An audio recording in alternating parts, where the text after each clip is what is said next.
नमस्ते। आप देख रहे हैं 4 PM न्यूज नेटवर्क और मैं हूं डॉक्टर लक्ष्मण यादव।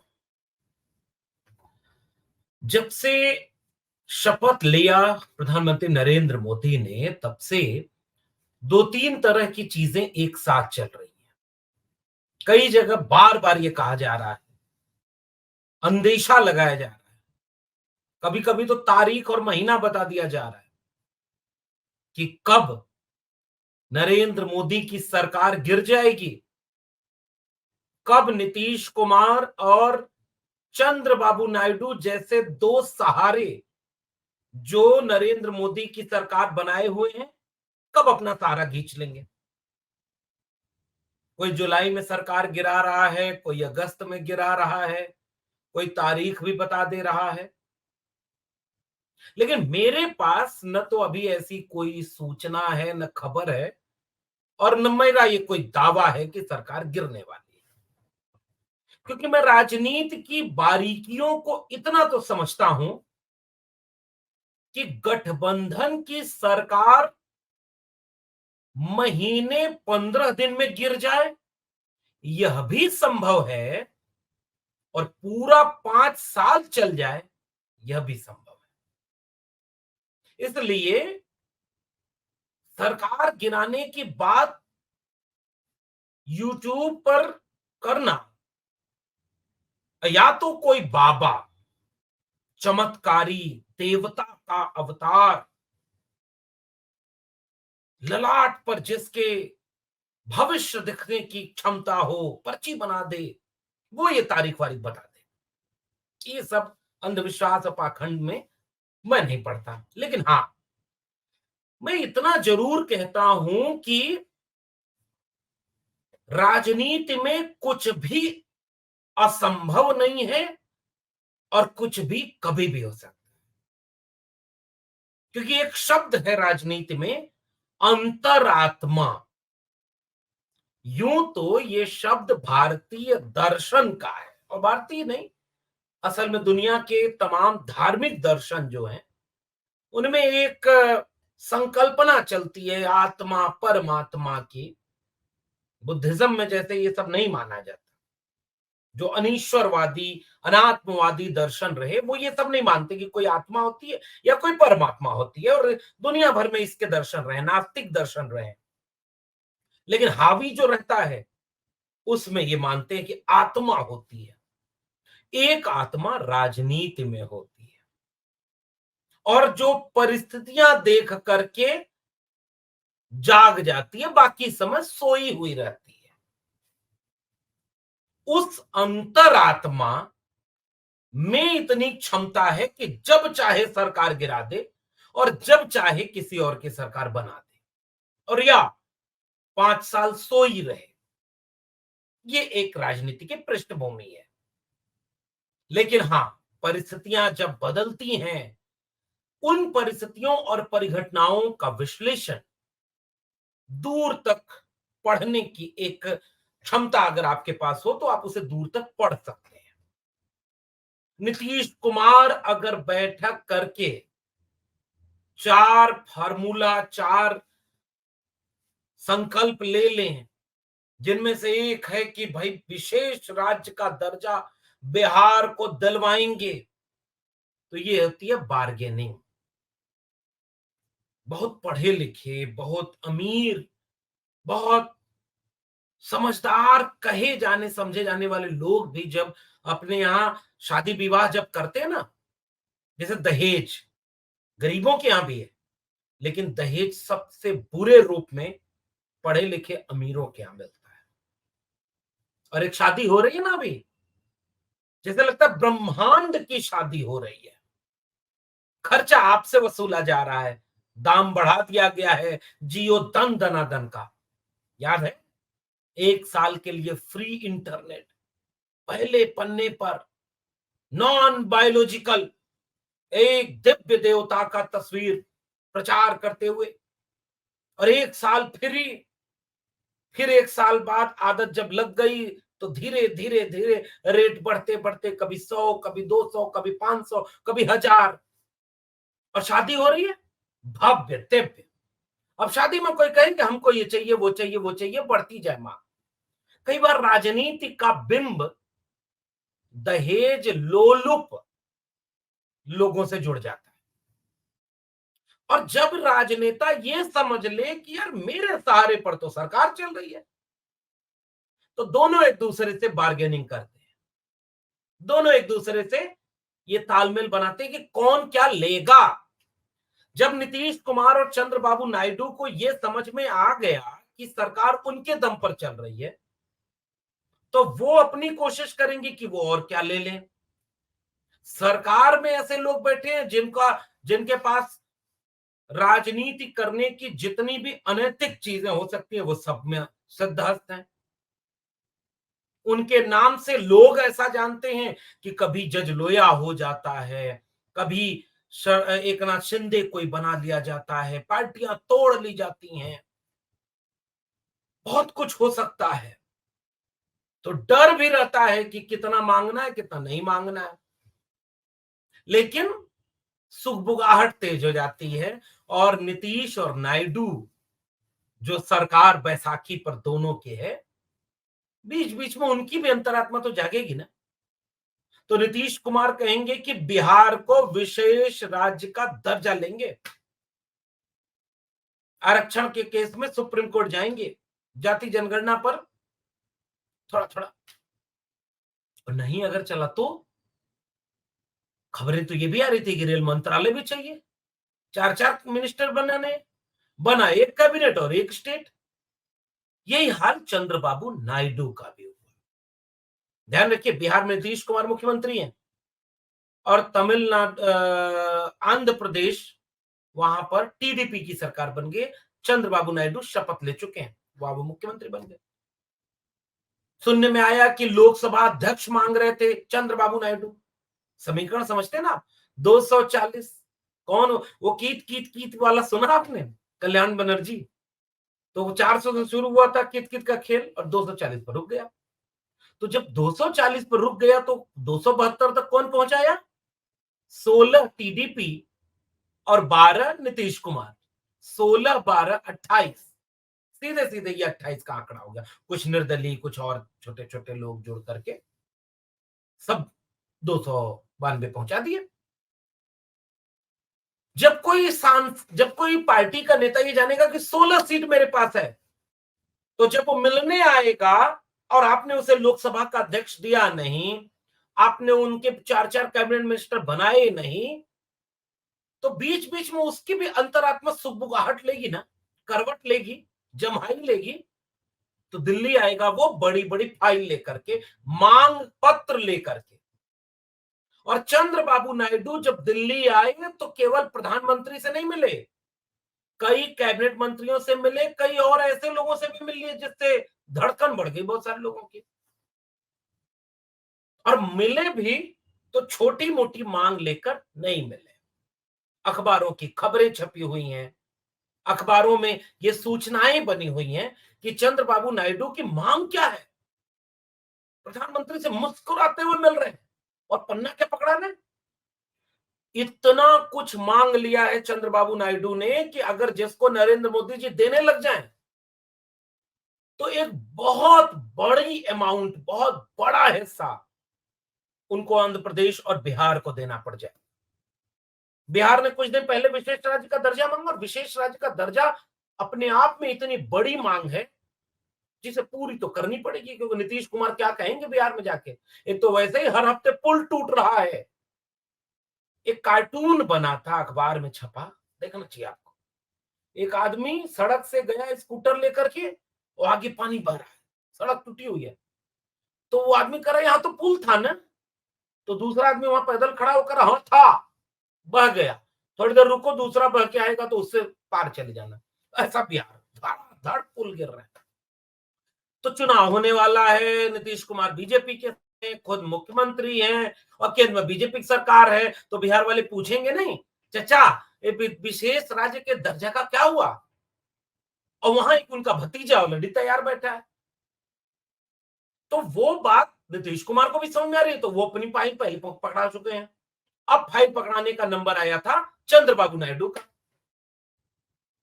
अल्पावधि में राज्य के वित्त का प्रबंधन, पोलावरम सिंचाई परियोजना के लिए केंद्र का समर्थन, अमरावती में जो राजधानी है उसके विकास के लिए विशेष पैकेज, पूरा राजधानी, पूरा सड़कों का जाल बनाना है, निवेश बुलाना है, आंध्र प्रदेश में विकास करना है, अमरावती राजधानी को बहुत सुंदर और व्यवस्थित करना है। पैसा चाहिए फिर, तो पैसा लेकर के डिमांड पहुंच गए। औद्योगिक विकास के लिए प्रोत्साहन, ये मुख्यमंत्री के वो पैकेज वाला वो चार मांग पत्र है जो नीतीश चंद्र बाबू नायडू, प्रधानमंत्री नरेंद्र मोदी और केंद्र सरकार के कई मंत्रियों को सौंप चुके हैं। बुनियादी ढांचे पर पूंजीगत व्यय के लिए राज्य को विशेष सहायता के लिए अतिरिक्त धन का आवंटन,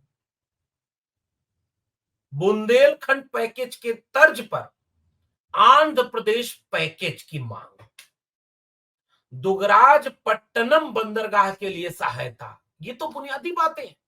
और पता है आपको, रेल, मेट्रो, तेल की परियोजना, तेल, कच्चा तेल, रिफाइनरी, सड़कों का जाल, इतनी डिमांड लेकर के चंद्रबाबू नायडू दिल्ली पहुंचे थे कि उन डिमांड को पूरा करने में नरेंद्र मोदी सरकार के पसीने छूट जाएंगे। और चंद्रबाबू नायडू को भी यह पता है कि जब सरकार हमारे सहारे चल रही है तो फिर अपनी मांग मनवा लेने में क्या बुराई है, क्या हर्ज है। और ये स्वाभाविक राजनीति है। कल तक तो भाई एक अकेला सब पर भारी था, तो कोई अपनी मांग नहीं ले रहा था, भले वो गठबंधन में था, भले ही कुछ भी था। आजकल आपने देखा है, अनुप्रिया पटेल जैसी एक सांसद वाली नेता भी मुख्यमंत्री योगी आदित्यनाथ के खिलाफ साजिश में आरक्षण या सामाजिक न्याय के सवाल को उठा देती हैं। राजनीति ये होती है, कब किसकी ताकत बढ़ जाए पता ही नहीं चलेगा आपको। अब ताकत बढ़ी है नीतीश और नायडू की। पहले नीतीश ने अपना मांग पत्र भेजा है कि भैया विशेष राज्य का दर्जा अगर बिहार को नहीं दिए तो ना हमारी राजनीति बिहार में ठीक से सुरक्षित रह पाएगी, ना तुम्हारी राजनीति चल पाएगी, खेला हो जाएगा। और अंतरात्मा जगाने और सुलाने में दुनिया में अगर किसी नेता का एक नंबर पर स्थान है तो वो आज भी प्रधानमंत्री जी नहीं, मुख्यमंत्री बिहार आदरणीय नीतीश कुमार जी हैं। कब नींद से जाग जाएगी मतलब पता ही नहीं चलेगा। और चंद्रबाबू नायडू पहले भी गैर बीजेपी सरकार में, यानी बाकी जो आजकल इंडिया अलायंस टाइप का मामला है, इस तरह के गठबंधन में पहले भी नीतीश कुमार और ये चंद्रबाबू नायडू दोनों शामिल रह चुके हैं। अब इससे सरकार अनिश्चितता में तो आएगी। अगर आप लोकसभा अध्यक्ष का पद उन्हें नहीं दिए तो लोकसभा उपाध्यक्ष का पद भी मांग रहे हैं, ऐसा सुनने में आ रहा है। 4-4 कैबिनेट मंत्री मांग रहे थे, आपने एक कैबिनेट और एक राज्य मंत्री दिए नीतीश नायडू दोनों को। अब दोनों ने अपनी ऐसी मांग आपके सामने रख दी है जो पूरा करना मजबूरी होगी नरेंद्र मोदी की सरकार, यानी एनडीए की सरकार को। अब तो मोदी सरकार रही नहीं। 10 साल इस देश ने केवल मोदी सरकार का नाम सुना था। बीजेपी वाले त्रस्त थे कि भैया बीजेपी की सरकार बोल लो, बीजेपी की सरकार नहीं बोला जाता तो एनडीए सरकार तो भूल ही जाइए, कभी बैठक नहीं होती थी एनडीए के सहयोगी दलों की। जब इंडिया अलायंस बना तो एनडीए की बैठक पहले बुलाई और ऐसा चुनाव परिणाम आया कि अब तो मोदी सरकार का नाम छोड़िए, बीजेपी सरकार भी नहीं, अब एनडीए सरकार ही नाम चल रहा है। तो जब बैसाखी इतनी मजबूत है कि आपकी सरकार का वजूद उनके सहारे पर टिका हुआ है तो वो तो बार्गेनिंग करेंगे, और हार्ड बार्गेनिंग कर दी है इस बार चंद्रबाबू नायडू ने। विद्वान बताते हैं और मीडिया की रिपोर्ट बताती है कि कई हजार करोड़ रुपए की ये सारी मांग चंद्रबाबू नायडू ने नरेंद्र मोदी सरकार के सामने कर दी, कई हजार करोड़ रुपए। सामान्य मांग नहीं है। अब जब कई हजार करोड़ रुपया मांग लिया और आप मजबूरी में देंगे, क्योंकि अब दूसरा खेल आप समझ रहे हैं, 20 25 30 सीटों का ही तो हेर फेर है। उधर से अंतरात्मा जागी और इधर आके सो गई तो सरकार तो गिर जाएगी। लेकिन अंतरात्मा सो ही रहे, उसके लिए जो थपकी मारने की बात है, 1,000 करोड़, 2,000 करोड़, 5,000 करोड़, 10,000 करोड़, 20,000 करोड़, ऐसे करके उनको लोरी सुनानी पड़ेगी।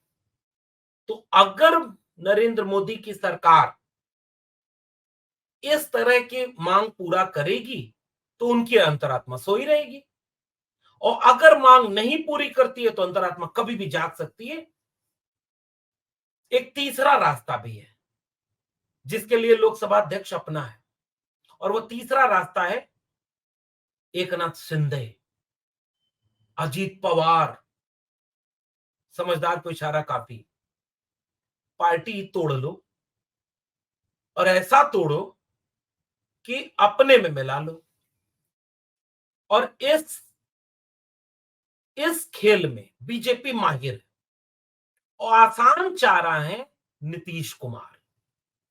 उम्र के उस पड़ाव पर है, तबीयत नासाज रहती है, राष्ट्रीय अध्यक्ष कार्यकारी ऐसे सदस्य को, ऐसे शख्स को बना दिया है जिसका आरएसएस और बीजेपी से गहरा रिश्ता है। संजय झा, उनके लोग पैसा कमाने के लिए चाहे जितने सांसद हैं, चाहे जितने विधायक हैं, बीजेपी के साथ कंफर्टेबल है, क्योंकि अधिकांश उस मानसिकता वाले जो बीजेपी के साथ खड़े हो जाते हैं।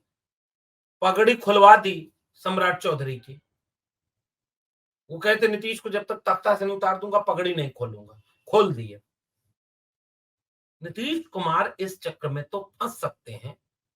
उनके पास कोई घोटालों की भी फेहरिस्त है। पत्रकार तो ये भी कहते हैं कि भैया दो चार चीज ऐसी हाथ लग गई है नरेंद्र मोदी जी की कि मोदी जी के पैर में पड़ गए नीतीश कुमार, ऐसी खबरें हैं।